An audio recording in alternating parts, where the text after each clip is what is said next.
In this video, we're going to be looking at the logarithmic formulas, okay? So a log is pretty much the inverse function of an exponential. So if we had, like, let's say 2x equals 4, we know straight away that x could be equal to 2, and this would satisfy this particular equation. You could substitute this into here, and you would get 2 to the power of 2 gives you 4, and this is the same as 4, so 4 equals 4, okay? However, the reason why we use logs is, let's say we had a very similar question, so something like this, except it isn't as easy to find x. So let's say we had 2 to the power of x is equal to 3. Then we're a bit stumped. So what we can use is our first logarithmic formula.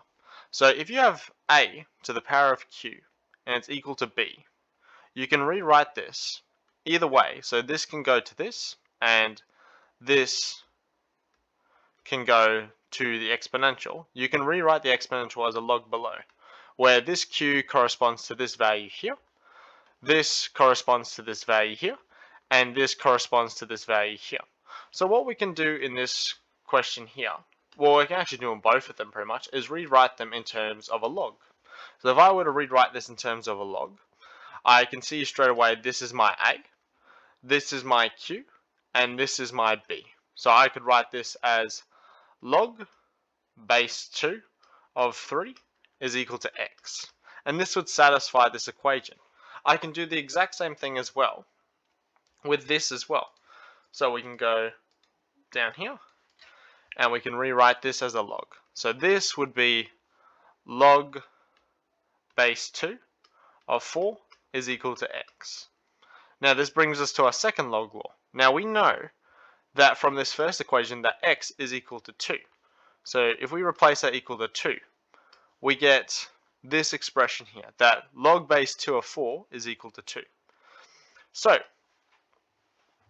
if you have log, let's say, of any base, let's go a, and you have x to the n, you can actually bring that power at the front. So this expression here can be rewritten as, and you can bring the power at the front, so this would be n log of a x.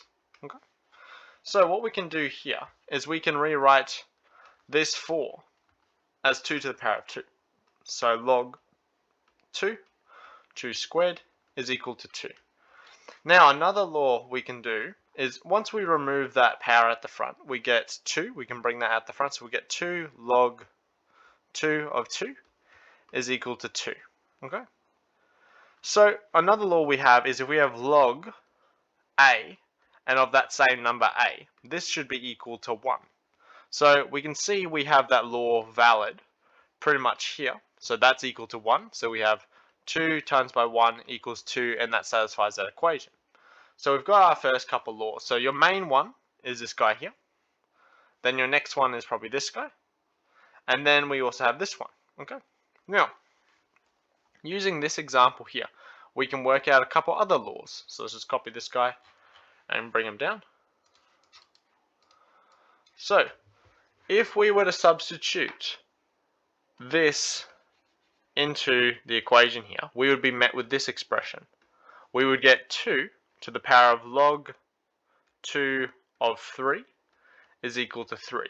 Now we can make a judgment pretty much here, and we can see that this is the same as that, and this is the same as that. So the next log law we have here is, if you have a to the log a of x, this will be equal to x.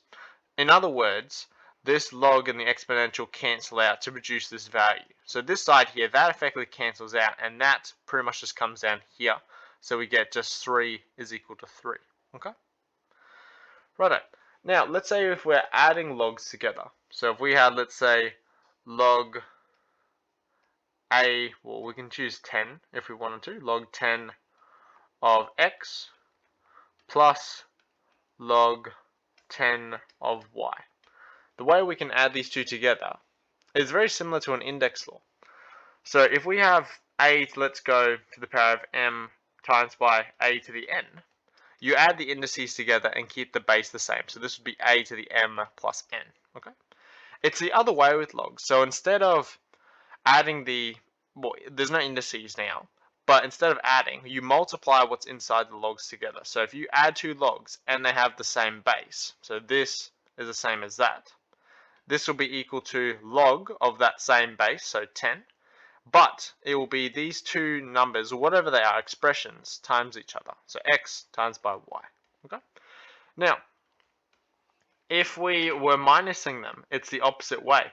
So log 10 of x minus log 10 of y, and this gives you, instead of multiplying, you divide their products. So divide what's on the inside. So log 10 of x divided by y. Okay, and that's all the log laws that you need to know about. Another one is if we take a look at, well, this very first one up here, probably the most important one. So if we just take this guy and move him down,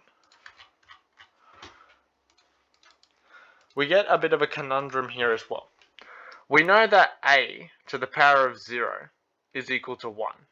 So why don't we plug this into this formula here?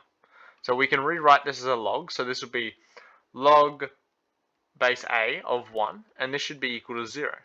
So log of any number, so log 6 of 1, log 10 of 1, log, let's go 6.2 of 1 will always be equal to 0, no matter what the base is, okay? And yeah, that's about it. Those are all the log laws. I hope you enjoyed this quick little video. If you did, smash that like button and subscribe. I'll see you in the next one.